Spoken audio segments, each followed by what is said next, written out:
Bonjour à tous.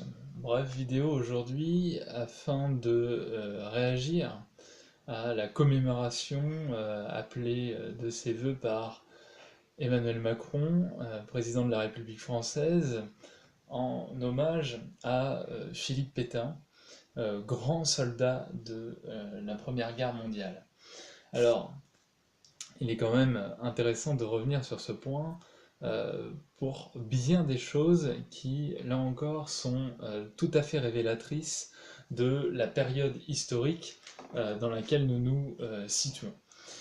D'abord, il va falloir mettre un terme à ce mythe du grand soldat de la Première Guerre mondiale, d'un Pétain qui finalement, au crépuscule de sa vie, un peu gâteux, hein, dans la série des psychologisations permanentes de l'histoire, avant même la psychologisation de Hitler se droguer ou Hitler s'était enfant battu, raison pour laquelle il aurait euh, entrepris la machine infernale qu'il a constituée, eh bien, nous avions Maréchal Pétain, ce gentil petit gâteux, qui finalement était quand même un brave soldat qui a dégénéré, disons-le, hein, lors de la Seconde Guerre mondiale. Tout cela relève du mythe, et tout cela est le fruit de discours dans le débat des idées, tenus notamment par la droite réactionnaire dès l'après-guerre, et notamment avec cette théorie réhabilitée aujourd'hui par des gens comme Éric Zemmour sur De Gaulle l'épée et Pétain le bouclier. Cela, il faut y mettre un terme, d'abord pour plusieurs choses. Parce que le mythe de Philippe Pétain, grand soldat, c'est ne pas restituer ce qu'a été la Première Guerre mondiale. Et à ce sujet, je vous renvoie au très bon livre, hein, dont j'ai ici oublié le titre, mais vous cherchez Première Guerre mondiale sur justement les tenants et aboutissants de cette guerre, replacé dans un processus historique concret, qui est le livre qui a été édité chez mes amis des éditions Delga.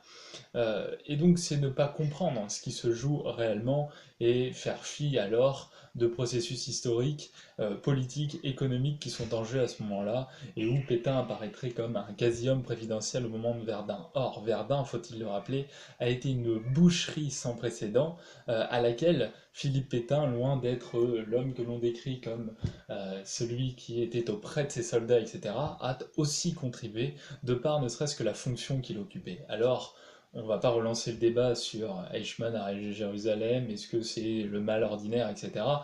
Une chose est sûre, c'est un peu gros déjà pour rendre hommage à quelqu'un comme grand soldat. Rappelons aussi que euh, Pétain s'est rendu responsable, hein, des grandes répressions suite aux mutineries de 1917.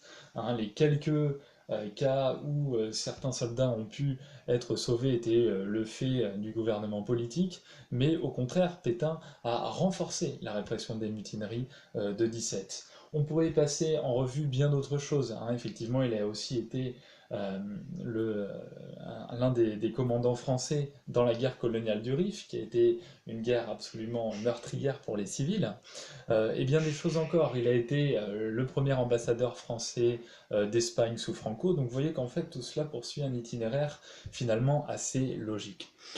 Je passe donc sur le volet moins historique, puisque le volet historique n'est pas forcément ma partie, et à partir justement de ce que je viens de vous donner, vous pourrez, si ça vous intéresse, développer le propos.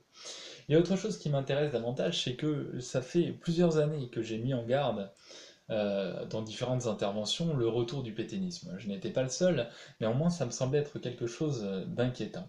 Et pour reprendre les mots et l'explication de mon ami et enseignant Dominique Pagani, qui disait il y a bien des raisons d'être anticommuniste, il y a bien des raisons d'être anti-gaulliste, mais lorsqu'on est à la fois anticommuniste et anti-gaulliste, c'est-à-dire en opposition face aux deux forces qui émanent de la résistance française et lors de l'après-guerre, eh bien, ça porte un nom, ça s'appelle le pétainisme.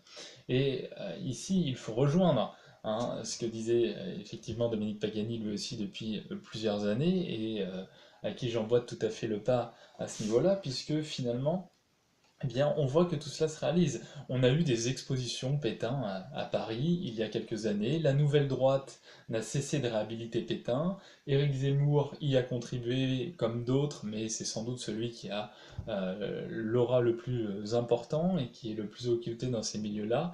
Et petit à petit, on voit réapparaître cette idée. Et Emmanuel Macron, c'est quoi? C'est le visage de la social-démocratie qui, à la fois anti-gaulliste et anticommuniste, vient à la manière, j'ai envie de dire, hein, comparaison n'est pas raison, mais tout de même, à la manière d'un Bolsonaro au Brésil, elle vient avec un programme économique qui eh bien, vient servir les intérêts du capitalisme et vanter la répression réactionnaire de l'autre. C'est-à-dire faire une campagne politique, Emmanuel Macron, sur, et nous en avions longuement étudié les détails dans la posture présidentielle avec Clément Brault, où nous avions montré justement que son discours et sa teneur politique étaient une imposture, c'est-à-dire quelque chose qui ne se positionne pas vraiment. Son ni droite ni gauche était en fait quelque chose qui laissait transparaître que, eh bien, il allait finalement faire ses bagages peut-être au bout de 5 ou 10 ans, après 2 mandats, et après avoir liquidé tous les acquis sociaux, en laissant finalement le pouvoir au fascisme.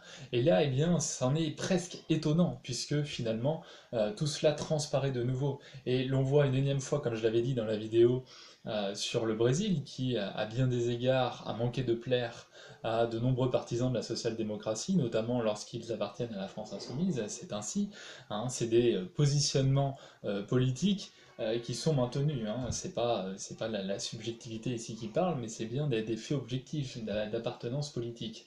Eh bien, ce que l'on voit, c'est ce que Kluskar avait lui-même mis en lumière dès les années 70, c'est-à-dire eh bien, l'apparition d'une social-démocratie chic, branchée, managériale à la Macron qui finalement allait laisser place au fascisme. Alors je ne dis pas, évidemment, c'est beaucoup plus insinuant que ça. Je ne dis pas qu'Emmanuel Macron est en train de dire aux fascistes prenez le pouvoir et réhabilitons Pétain, exactement. Simplement, dans la période historique dans laquelle nous nous trouvons, et quand on est président de la République française et de la cinquième puissance mondiale, ce que l'on dit porte, d'accord? Et les choix que l'on opère à ce niveau-là, eh bien, ne sont pas sans conséquence. Donc, encore une fois, il y a des choses à dire. On peut faire de l'histoire intéressante, on peut peut-être discuter de ce qu'a été l'homme Pétain, etc.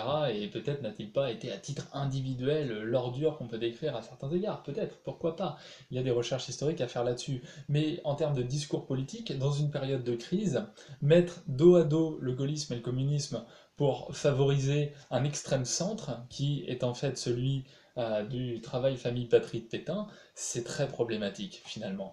Et d'autant plus dans une période historique où, on l'a vu dans la dernière vidéo que j'ai pu faire, et surtout on le constate dans l'actualité, le fascisme est grandissant, en montant en Hongrie, d'accord, en Grèce, en Italie, au Brésil, par certains aspects aussi euh, aux États-Unis. Et ça rejoint tout ce que j'avais développé dans le nouveau fascisme, à savoir que finalement, derrière le voile du fascisme à coups de bâton, il y avait un fascisme beaucoup plus insidieux et dangereux, et qui est le fascisme quotidien qui est en train de s'insinuer et de prendre ses marques, et donc de ne plus faire qu'un avec le fascisme traditionnel. Donc, il y aurait beaucoup de choses à dire à ce sujet-là, simplement, eh bien, je souhaitais au moins, maintenant que j'essaie de faire des formats courts pour la chaîne publique, revenir et essayer au moins de délimiter un petit peu les enjeux liés à ce problème-là. Voilà.